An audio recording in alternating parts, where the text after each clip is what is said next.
시간 하나님의 말씀 봉독하도록 하겠습니다. 몸이 불편하시지 않다면 우리 다 함께 일어나셔서 마태복음 5장 38절부터 42절까지, 그리고 고린도후서 8장 16절부터 19절까지의 말씀 우리 다 함께 합독하도록 하겠습니다. 또 눈은 눈으로 이는 이로 갚으라 하였다는 것을 너희가 들었으나 나는 너희에게 이르노니 악한 자를 대적하지 말라.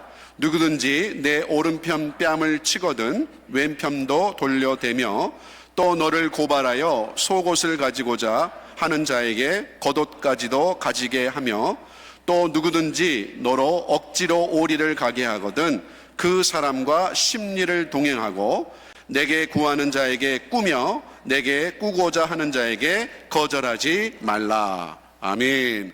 고린도후서 8장 16절부터 19절까지의 말씀입니다. 너희를 위하여 같은 간절함을 디도의 마음에도 주시는 하나님께 감사하노니 그가 고난을 받고 더욱 간절함으로 자원하여 너희에게 나아갔고 또 그와 함께 그 형제를 보내었으니 이 사람은 복음으로써 모든 교회에서 칭찬을 받는 자요 이뿐 아니라 그는 동일한 주의 영광과 우리의 원을 나타내기 위하여 여러 교회의 택함을 받아 우리가 맡은 은혜의 일로 우리와 동행하는 자라. 아멘. 자리에 앉으시겠습니다. 이 시간 오건문 목사님께서 이웃과 더 함께 동행합시다라는 주제로 말씀 전해주실 때 우리 안에 성령의 충만함이 임하게 되기를 주님의 이름으로 축복합니다. 할렐루야. 거룩한 주일 주님 전에 오신 여러분 축복하고 환영합니다. 우리 함께 반갑게 인사할까요? 너무 잘 오셨습니다. 보고 싶었습니다. 은혜 충만한 시간 되시기 바랍니다. 아멘. 자, 저희 여러분 이제 기억력 테스트를 한번 하도록 하겠습니다. 저희가 지금 계속 동행이라는 주제로, 더 동행이라는 주제로 저희가 계속 말씀을 듣고 있지요. 그렇죠, 여러분? 네, 저희가 총 몇 번이나 했을까요? 오늘까지 합해서 총 몇 번이나 했을까요? 네, 맞는지 한번 점검해 보도록 하겠습니다. 첫째 번 동행이 어떤 동행이었습니까? 1월 3일 금요일 저녁에 하나님이 나와 함께 하시는 동행에 대해서 여호수아서 1장을 통해 살펴보았습니다. 두 번째는 토요 새벽 예배 때 또 동행인데 하나님이 우리와 함께 하시는 동행에서 공동체의 동행에서 살펴보았습니다. 여러분 잘 따라오고 계시죠? 기억나세요? 네. 그 다음에 세 번째는 하나님과의 동행에서 가장 필요한 것이 무엇인가를 우리가 살펴보았습니다. 그리고 지난주에는 어떤 동행을 살펴보았죠? 그쵸? 지금이 하나님과 동행할 때입니다 라는 주제로 살펴보았습니다. 다 기억하고 계십니까? 아멘. 다들 겸손하신 것 같아요. 다 알고 있지만 옆에 사람이 잘 대답해 줄 수 있도록 기다려주시고 인내해 주시는 우리 교회 성도님들 참 축복합니다. 그런 의미에서 오늘은 이웃과 더 함께 동행합시다 라는 제목으로 말씀 증거할 텐데요. 우리 말씀 제목으로 함께 인사해 볼까요? 이웃과 더 함께 동행합시다. 아멘. 사람은 참 언어가 중요합니다. 어떤 언어는 감동을 주는 언어가 있습니다. 그리고 어떤 언어는 기분을 상하게 하는 그런 말도 있습니다.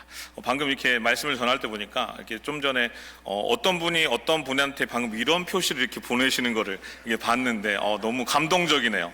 이런 액션, 이런 멘트 하나가 참 감동함을 줄 때가 있습니다. 그래서 우리가 동행이라는 걸 우리가 계속 살펴보고 있는데 너 가, 일어나 가, 빨리 가, 막 이렇게 재촉하는 동행이라는 것보다 일어나 함께 가자, 이런 말이 참 감동을 주는 말이 아닌가 싶습니다. 성경에도 보면요, 아가서 2장 10절에 이렇게 말씀하죠.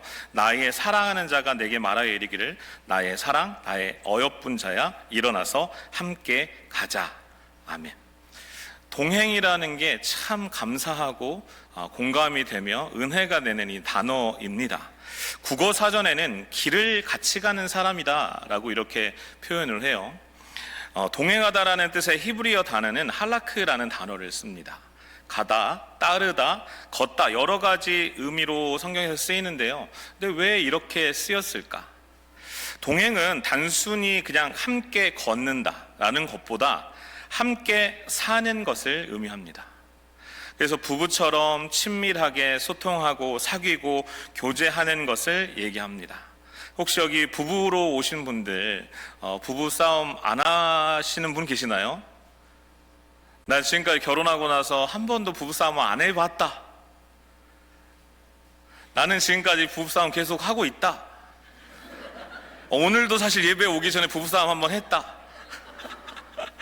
여러분, 저희 이제 여기 아만다 플레이스라는 도로잖아요. 저희 앞에는 이제 예전에 이거 섬기던 교회에서도 그 앞에 도로가 있어요. 근데 항상 부부끼리나 혹시 자녀하고 싸움을 하면 이게 유턴으로 바뀌더라고요. 교회 들어와서 다시 나가요. 이렇게 예배드리기 싫어 하면서 이렇게 다시 나가는 일을 보게 되었어요. 주차장에서 그런 일이 진짜 있었습니다. 그만큼 싸움이라는 게 참 안타깝죠. 그런데도 그 하나 때문에 우리는 헤어지지 않습니다. 그럼에도 참고 인내하고 사랑하고 품어주고 함께 동행하는 것, 이것이 이제 함께 사는 것이라는 할라크의 의미가 되는 것이지요. 그래서 주님과 우리의 관계에 있어서도 구약에서는 하나님, 이스라엘 이 관계를 부부로 표현하는 그런 구절들이 참 많이 나옵니다. 신약은 어떻습니까? 주님과 우리의 관계를 신랑과 신부로 이렇게 표현하는 그런 또 내용들이 많이 나오지 않습니까? 즉 할라크라는 이 단어는 함께 살며 함께 동행하고 함께 가는 것, 이것을 의미하는 것입니다. 그리고 할라프에는 이 라이프 스타일과 도덕적인 성품의 의미가 같이 담겨져 있다라는 거예요. 그래서 우리가 예수님과 동행한다라는 것은 주님이 먼저 가신 그 길을 따라가는 삶이기도 하면서 또 주님이 사셨던 삶의 방식, 그분의 성품, 그분의 인격, 그분의 신앙을 닮아가는 것입니다. 흔히 여러분 제자를 갖다가 스승을 닮은 사람이라고 얘기하기도 하죠. 그리고 자녀를 보면은 보통 이게 돌아다니는 자녀를 보면 웬만하면 이 아버지가 누군지 또 어머니가 누군지 보통 압니다. 그죠? 왜냐하면 닮아 있기 때문이죠. 말투도 닮아가고 행동도 닮아가고 먹는 것도 닮아갑니다. 저희 집에는 이제 지금 아들 둘이랑 또 같이 살고 있어요. 딸은 우리 아틀란타에서 아직 학교를 다니고 있는데 아들 둘이 먹는 게 저랑 이제 비슷해지다 보니까 점점 냉장고가 텅텅 막 비어가는 거예요. 제가 좋아하는 거를 분명히 여기 잘 놔뒀는데 어느 순간 이걸 다 이렇게 없어지는 그 범인을 찾다 보면 저희 아내는 분명히 아니고 분명히 이 아이들 중에 한 명이더라고요. 보니까 먹는 것도 닮아갑니다. 그런데 삶의 태도 플러스 사상, 가치관, 목적, 성품, 소소한 것까지 다 닮은 사람, 이것을 물든 사람이라고 합니다. 그 사람이 닮아있고 물듦은 함께 있음을 통해서, 동행함을 통해서 이루어진다라는 것이죠. 주님과 함께 있으면서 함께 동행하는 것이 참 중요합니다. 그리고 주님을 더욱더 닮아가서 주님께 물든 사람이 되는 게 참 중요합니다. 근데 이것은 바로 믿음을 통해 이루어질 수 있다라는 것이죠. 올 한 해 우리가 주님과 동행하면서 주님께 깊이 물들어지기를 바라고요. 더 나아가 정말 주님과 함께 호흡하며 주님과 함께 더욱더 깊은 곳까지도 함께 살아가는 이 깊은 동행이 우리 가운데 넘치시기를 바랍니다. 성경에 보면은요, 두 가지의 동행을 크게 잡을 수 있습니다. 첫 번째는 하나님과의 동행이고 두 번째는 이웃과의 동행입니다. 하나님과 좋은 동행의 예로 우리가 지지난주에 살펴보았던 에녹이 있었고 또 노아가 있습니다. 엘리야도 있지요. 우리 창세기 5장 24절도 또 6장 9절도 한번 띄워주시겠어요? 보니까 에녹이 하나님과 동행하더니 하나님이 그를 데려가심으로 세상에 있지 아니하였더라고 나오죠. 노아에 대해는 어떨까요? 이것이 노아의 족본이라. 노아는 의인이요 당대의 완전한 자라. 그는 하나님과 동행하였으며 라고 나옵니다. 그래서 하나님과의 동행에 대한 말씀은 영원한 소망을 갖게 하고요, 감사가 있고요, 은혜가 넘칩니다. 자, 오늘 이 시간부터는 우리가 무엇을 살펴볼 텐데 바로 사람들과 이웃과의 동행에서 과연 어떻게 동행해야 될까, 또 무엇이 필요한가, 오늘 말씀을 통해 살펴보도록 하겠습니다. 여러분 헤비타트 운동이라고 들어보셨죠? 집 지어주는 운동입니다. 혹시 참여해 보신 분 있으세요? 그 운동에? 저희 교회 성도님들은 참 겸손하신 것 같아요. 다 하셨으나 그러나 손을 안 들어주시는 걸로 이해하고 끝나고 나서 말씀해 주세요. 제가 사실은 참석했었습니다. 이렇게 해주셔서 좋습니다. 헤비타트 운동을 처음 만든 사람이 밀러드 풀러라는 사람입니다. 이 분은 74세에 이제 소천하셨어요. 2009년입니다. 이분의 대표적인 저서가 망치의 신학이라는 책인데, 여기에 집 없는 사람을 뚝딱뚝딱 이제 집을 지어주면서 예수 그리스도, 예수님이 목 쓰셨잖아요. 그런 것처럼 이렇게 실천한 그의 삶을 보여주는 책입니다. 이 플러라는 사람이 어렸을 때 참 가난했습니다. 그래서 백만장자를 꿈꿨습니다. 그래서 경제학과 법학을 공부를 했어요. 미국 알라바마 대학의 로스쿨 학생이었던 이 사람이 나중에 친구와 함께 유통회사를 시작합니다. 사업이 정말 번창했습니다. 그래서 29살의 나이에 이미 부를 이루었습니다. 커다란 저택, 250만 평이나 되는 토지를 소유하고 호숫가의 별장, 그리고 호화로운 보트, 최고급 승용차를 소유한 백만장자가 되었습니다. 그 시절에요. 정말 가난하게 자란 그에게 가장 중요한 목표는 부자가 되는 것이었습니다. 돈 맛을 알았고 돈 모으는 재미 때문에 휴일도 없이 지내던 사람이었습니다. 결국에는, 그런데 안타까운 것은 나중에 아내하고 점점 멀어지게 되고 5년 후에 아내는 돈만 추구하는 이런 의미 없는 삶을 살아갈 수 없다라고 별거를 요구합니다. 아내를 또 내버려두고 또 자라나는 아이들을 내버려둔 이 사람은 충격을 받았습니다. 그때 생각합니다. 내가 무엇을 위해 여기까지 뛰어왔는가? 사업 때문에 자기가 정말 원하는 것을, 중요한 것을 다 잃어버렸구나라는 것을 깨닫게 됩니다. 그리고 어느 날 한 영화를 보게 되었는데, 절대 늦지 않다라는 제목의 영화를 보게 돼요. 이 영화는 자기가 이제 임신하기에 너무 늦었다고 포기했던 한 여인이 임신에 성공하는 그런 내용의 영화였습니다. 이 영화를 보고 감동을 받아서 나도 아직 바꾸기에는 늦지 않았다, 이렇게 생각을 합니다. 그리고 나는 돈과 성공보다 따뜻한 가정이 더 중요하다라고 결심을 한 다음에 1965년에 이제 아내를 다시 데려오고 새로운 인생을 살게 되고, 살 집만 남기고 전 재산을 교회와 대학, 자선단체에 다 기부를 합니다. 그런데 어느 날 이제 조던 박사라는 분이 설립한 기독교 공동체인 조지아주의 코이노니아 농장을 방문했다가 이제 새로운 삶을, 또 새로운 비전을 가지게 됩니다. 풀러 부부가 조던 이 박사의 영향을 받아서 가난한 흑인들에게 집을 지어서 그런 집을 지어주는 사업을 시작하게 됐는데, 그것이 바로 인류를 위한 국제 헤비타트를 설립하게 된 것이죠. 지금까지 이 헤비타트 운동을 통해 5,900만 명이나 되는 사람들이 이 집의 혜택을 누렸다고 합니다. 그리고 이 운동에 큰 영향을 받은 분이고 적극적으로 참석하신 분이 바로 얼마 전에 소천하신 지미 카터 전 대통령이시지요. 이분도 미국 전역과 14개 나라에서 10만 8천 명 이상의 자원봉사자들과 함께 4,447채의 헤비타트 집을 짓고 고쳐주었다고 합니다. 이 사람들의 이야기를 왜 드릴까요? 삶의 의미가 바뀐 사람들입니다. 삶의 의미가 바뀌고 이제 나를 위한 삶에서 이웃을 위한 삶으로 이 터닝 포인트를 경험한 사람들의 이야기인 것이죠. 한자로 사람 인자 어떻게 쓰죠? 한번 손으로 표시해 볼까요? 네, 그렇죠. X같이 보이기도 합니다. 여기서는. 네, 이렇게 돼 있죠, 그렇죠. 무슨 뜻이죠? 사람과 사람이 기대어 있는 것을 얘기하기도 하죠. 하나님께서 아담을 지으신 후에 하신 말씀이 있어요. 어떻게 하셨는가? 창세기 2장 18절 말씀을 다 같이 한번 읽어보겠습니다. 여호와 하나님이 이르시되 사람이 혼자 사는 것이 좋지 아니하니 내가 그를 위하여 돕는 배필을 지으리라 하시니라. 아멘. 돕는 배필이란 짝을 의미합니다. 혼자 살기보다 서로 도우며 의지하도록 동행할 수 있는 사람을 만들어 주신 것이죠. 그리고 구약과 신약의 모든 말씀에서 인간의 동행이 얼마나 중요한가를 말씀하고 계십니다.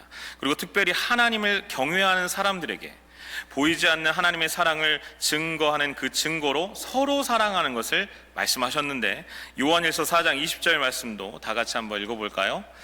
누구든지 하나님을 사랑하노라 하고 그 형제를 미워하면 이는 거짓말하는 자니 보는 바 그 형제를 사랑하지 아니한 자는 보지 못하는 바 하나님을 사랑할 수 없느니라. 아멘.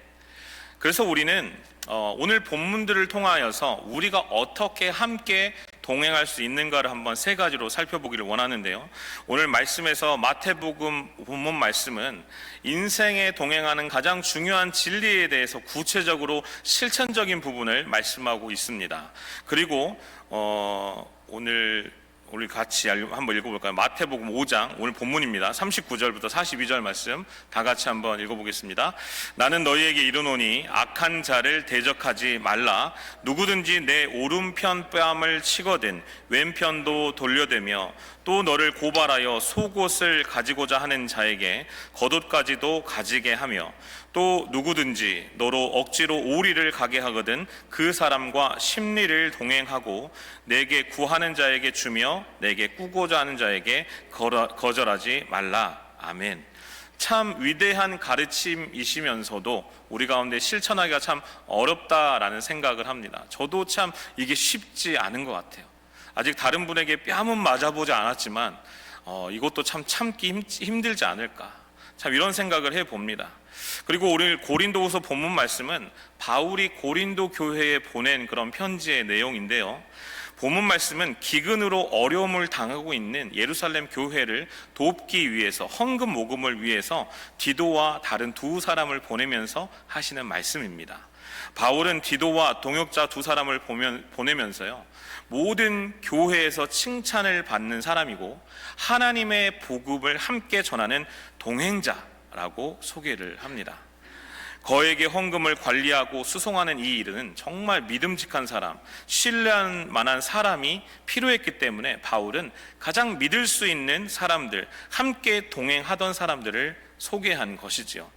이 말씀을 통해 우리가 세 가지로 살펴볼 텐데요.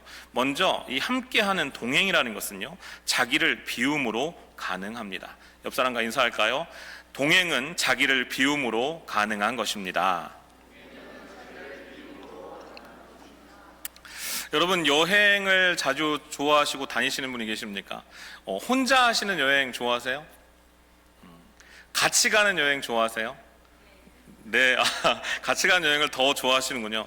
음식 한번 볼까요? 음식은 혼자 드실 때가 맛이 있으세요? 아니면 함께 먹을 때가 더 맛이 있으세요? 네, 방금 여러 가지 소리가 들렸어요. 맞아요. 여행도 함께 가면 더 행복합니다. 단기 선교 이번에 니카라과를 또 세 분이 다녀오셨고 조금 후에 그루지아를 갈 거고 5월 달에는 알래스카를 갈 겁니다. 혼자 가는 게 나을까요? 함께 가는 게 나을까요? 아멘. 함께 가는 은혜가 있어야 될 줄 믿고 여러분 적극적으로 신청해 주시기를 부탁을 드립니다. 여러분, 사람은 혼자서 살 수 없습니다. 맛있는 음식도 혼자서는 맛이 없고 멋진 영화도 혼자서 보는 것보다는 같이 보는 게 재미있죠. 월드컵 여러분 경기 일본하고 우리하고 막 경기할 때 혼자서 막 열광하시나요? 아니면 함께 모여 열광하시나요? 우리는 붉은 천사 하면서 이렇게 열광을 해야 되겠죠. 그렇게 하는 것입니다. 마찬가지로 여러분, 동행이라는 것이 참 아름다운 거예요. 나 혼자 내 욕심으로 바라보면 동행은 절대 아름다울 수 없습니다. 동행은 같은 방향을 향해 같은 목표를 가지고 같은 목적지가 있을 때 가능한 것이죠. 여러분, 옛말에 보면 사공이 많으면 배가 산으로 간다라는 말이 있습니다. 교회든 회사든 세상이든 여러 가지 상황 가운데 내 것만을 주장하다 보면 절대 같이 갈 수 없다라는 거예요. 그래서 우리 교회에서도 마찬가지입니다. 내가 섬기는 사역을 하게 된다면 다른 사람이 나를 위해서 체인지하고 바꾸는 게 아니라 내가 그 사람에게 맞춰주는 것이 훨씬 더 사역에 정말 기쁨이 되고 감사가 있을 때가 참 많다라는 것이죠. 오늘 예수님께서는 내 오른편 뺨을 치거든 왼편도 돌려대라라고 말씀을 하는데요. 여러분, 한번 생각해 볼게요. 오른쪽 뺨을 맞으려면 어느 손으로 때려야 될까요? 왼손으로 때려야 되는데 혹시 여러분 왼손으로 뺨 때려 보셨어요? 다 착하셔서 그런 일 없었겠죠. 왼손으로 뺨 때리기가 쉽지 않습니다. 그죠? 근데 왜 이런 말씀을 하셨을까? 이 말씀을 깊이 연구하다 보면 어떤 내용이 나오냐? 오른손으로 오른뺨을 때린 거예요. 그러면 이렇게 때렸을까요? 이렇게? 그렇죠? 손등으로 이렇게 때린 겁니다. 이게 무슨 내용이냐면요, 옛날에는 주인이 이 노예들한테, 종들한테 때릴 때 그냥 때리지 않고 이렇게 천대하고 하대하는 의미로 손등으로 뺨을 이렇게 때린 거예요. 오른손으로 등으로 때렸을 때 오른편 뺨을 맞을 수 있는 것이죠. 그만큼 모욕적이다라는 거예요. 그런데 예수님은 이 상황에서 왼편도 돌려대라라고 말씀하고 계십니다. 정말 힘든 것이죠. 이렇게 상대방으로부터 참기 힘든 모욕이 왔을 때도 분노하거나 복수하려 하지 말고 오히려 왼편 뺨을 돌려댈 정도로 사랑으로 대하라라는 말씀입니다. 여러분, 이게 가능할까요? 우리의 자존심으로는 절대 불가능합니다. 그런데 주님이 내 마음에 계시면 가능하다라는 것이죠. 자기를 비울 때만 이것은 가능한 일입니다. 빌립보서 2장 5절에서 8절에 예수님이 이렇게 본을 보이셨습니다. 다 같이 한번 읽어볼까요? 너희 안에 이 마음을 품으라. 곧 그리스도 예수의 마음이니 그는 근본 하나님의 본체시나 하나님과 동등됨을 취할 것으로 여기지 아니하시고 오히려 자기를 비워 종의 형체를 가지사 사람들과 같이 되셨고 사람의 모양으로 나타나사 자기를 낮추시고 죽기까지 복종하셨으니 곧 십자가에 죽으심이라. 아멘. 주님께서는 우리를 위해서 자신을 비워주셨습니다. 십자가에서 모든 것을 다 내려놓고 오른쪽 뺨뿐만 아니라 모든 물과 피와 살점과 생명까지도 아낌없이 내어주셨습니다. 이것이 진정한 비움의 의미입니다. 나를 버릴 때에 사랑할 수 있다라는 거예요. 여러분, 같이 사시는 배우자 내 마음대로 되던가요? 되시나요? 내 속으로 낳은 자식들 내 마음대로 되던가요? 나랑 이렇게 가까이 살고 있는 사람도 내 마음대로 안 될 때가 참 많이 있습니다. 하물며 함께 있는 이 옆에 있는 성도님들 내 마음처럼 안 되는 게 정상인 것이지요. 그런데도 불구하고 내 자신을 비우고 남을 낮게 여기면 가능합니다.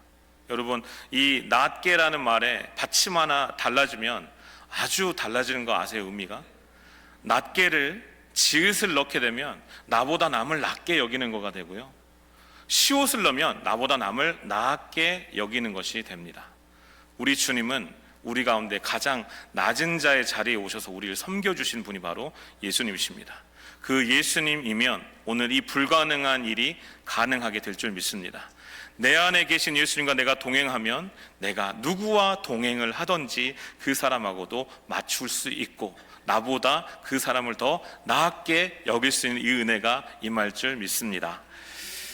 두 번째는요, 동행은 합당한 권리까지 포기할 때 가능합니다. 40절 말씀이요, 다 같이 한번 읽어볼까요? 또 너를 고발하여 속옷을 가지고자 하는 자에게 겉옷까지도 가지게 하며. 아멘. 아열대 지역인 이스라엘 지역에 사는 유대인들은 의상이 되게 간단했습니다.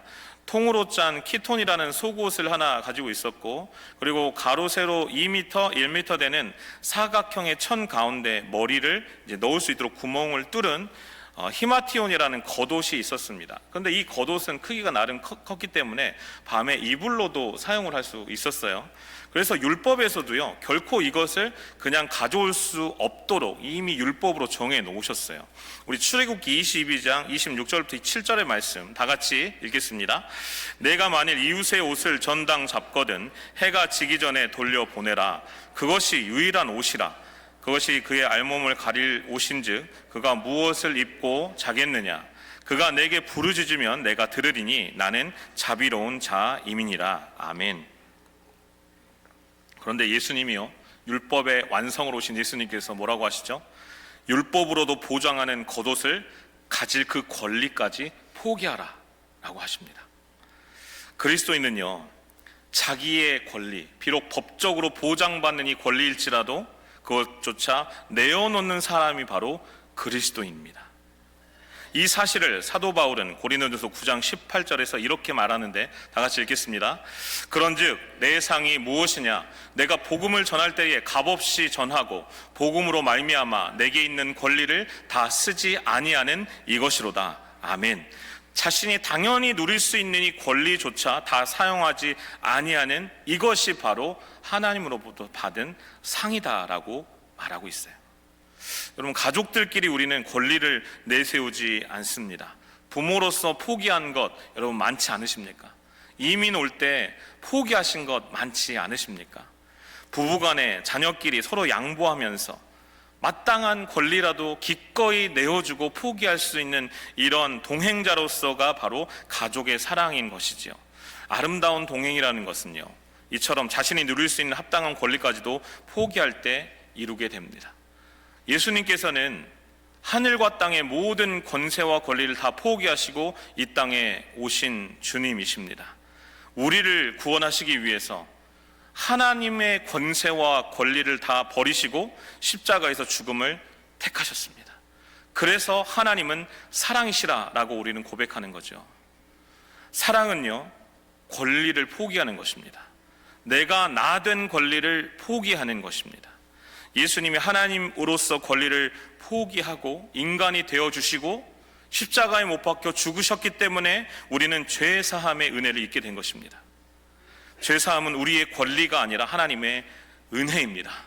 우리가 자격이 있고 권리가 있어서 우리를 죄의 사함을 주신 것이 아니라 오직 하나님의 은혜로만, 믿음으로만 이 은혜를 베풀어 주신 것이죠.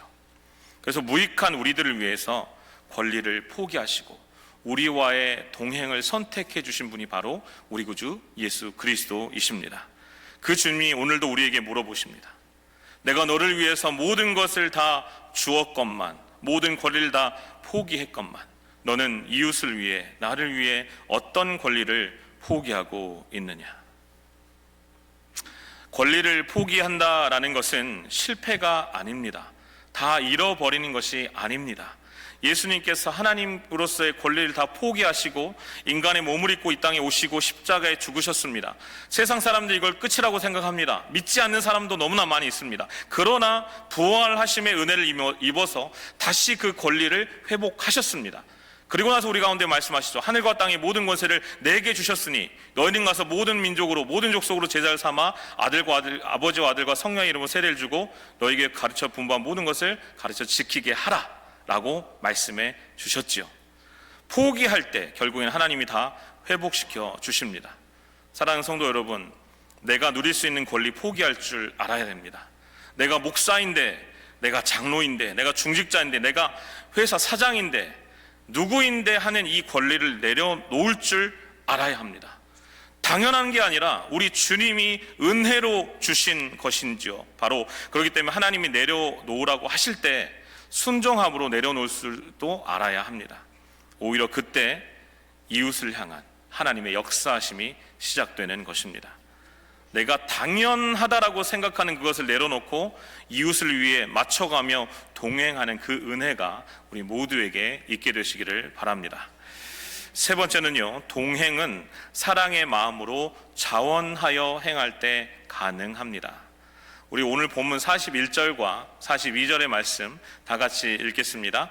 또 누구든지 너로 억지로 오리를 가게 하거든 그 사람과 심리를 동행하고 내게 구하는 자에게 주며 내게 꾸고자 하는 자에게 거절하지 말라. 아멘.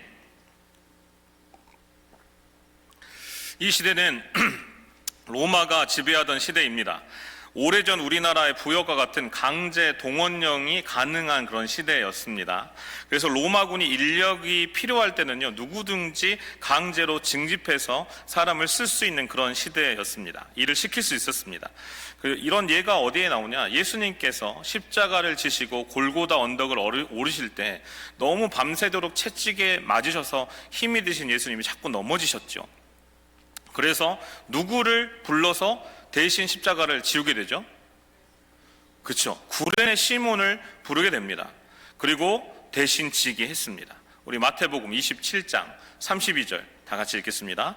나가다가 시몬이란 구레네 사람을 만나매 그에게 예수의 십자가를 억지로 지어가게 하였더라. 아멘. 나중에 이 말씀을 꼭 나눌 겁니다. 구레네 시몬이 억지로 예수님과 동행했을 때 어떤 은혜와 축복과 이런 삶의 역사가 가정 가운데 일어나는가를 다음에 한번 다루도록 하겠습니다. 나중에 여러분 억지로라도 주님과 동행하면요 엄청난 역사들이 일어나거든요. 그런데 기꺼이 흔쾌히 주님과 동행하게 되면 어떤 일이 일어날까요? 실로 어마어마한 역사가 일어나게 되지 않겠습니까? 이러한 행위는 사랑으로 하지 않고는 결코 행할 수 없습니다. 주님이 나를 구원해 주시고 사랑과 은혜를 베푸신 것을 생각하며 그 사랑으로 행할 때 가능하게 된다라는 것입니다. 디도와 그 함께한 형제들은 신실하게 주님과 함께 동행했던 사람들입니다.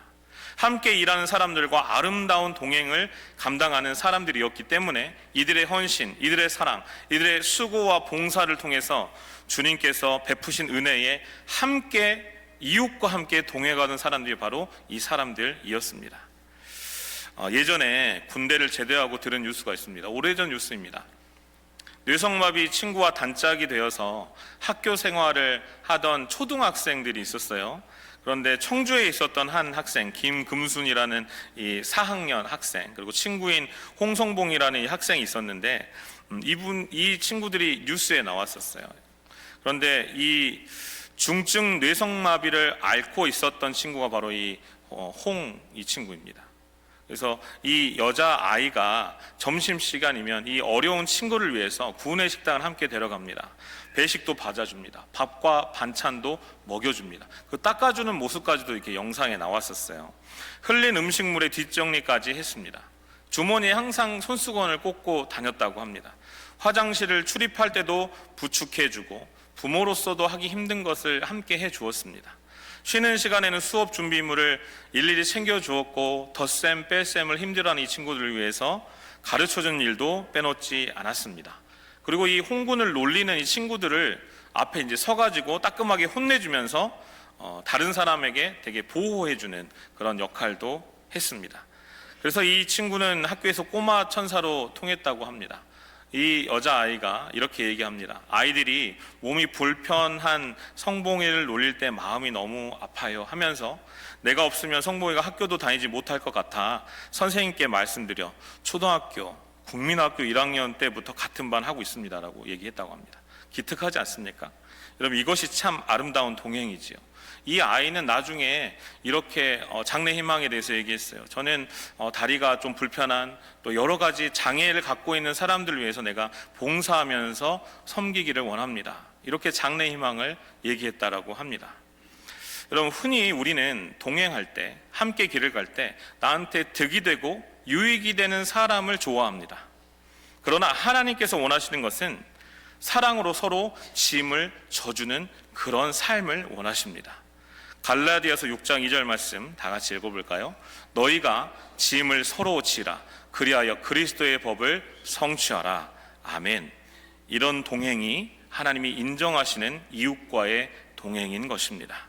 하나님의 자녀로서 빛이 되며 소금이 되며 남들이 원하지 않는 그 동행이지만 내가 기꺼이 주님이 나와 동행해 주셨던 것처럼 내가 그들을 위해 손 내밀어 줄 수 있고 함께 동행해 줄 수 있는 그런 이웃과의 더 동행인 것입니다. 이런 동행자가 여러분 누군가 되어 주셨기 때문에 우리가 이 자리에 있을 수 있는 것이지요.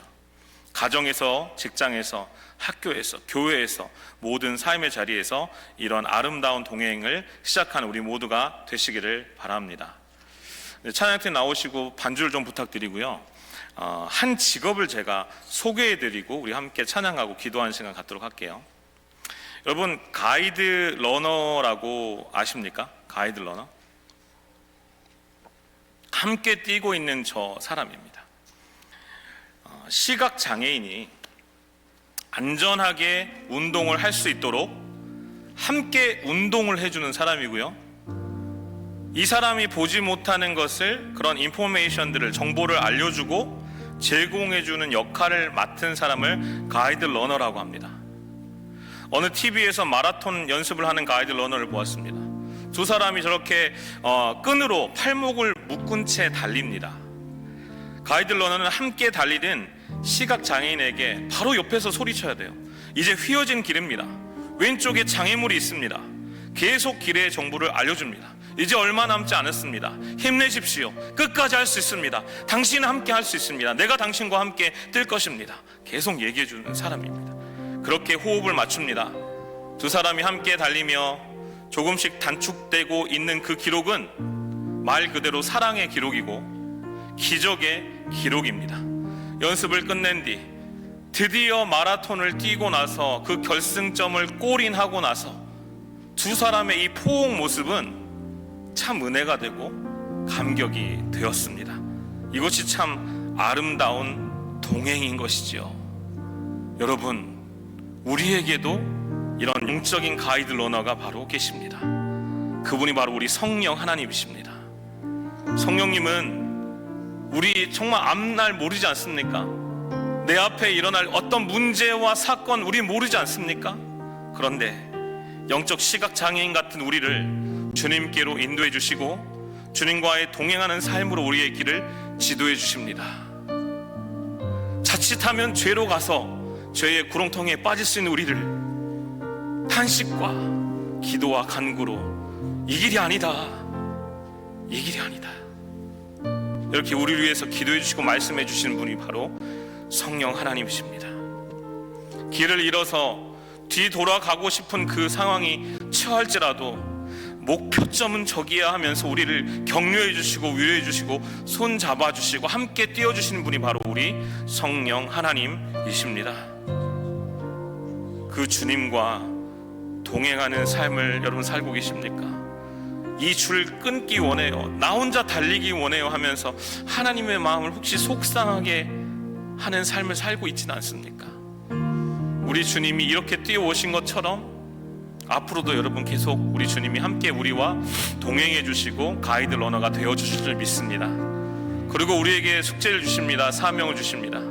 저 혼자 다른 길을 갖고 있는 저 사람에게 이제 너가 가이드 러너가 되어 주지 않겠니?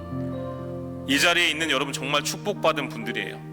이 길이 믿음의 길인 것을 알고 계신 분들이잖아요. 근데 저 밖에는요, 이 길이 영원한 구원의 길이고 저 끝에서 맞아주실 우리 주님이 어떤 분이신지 모르는 분들이 가득합니다. 너무나 많습니다.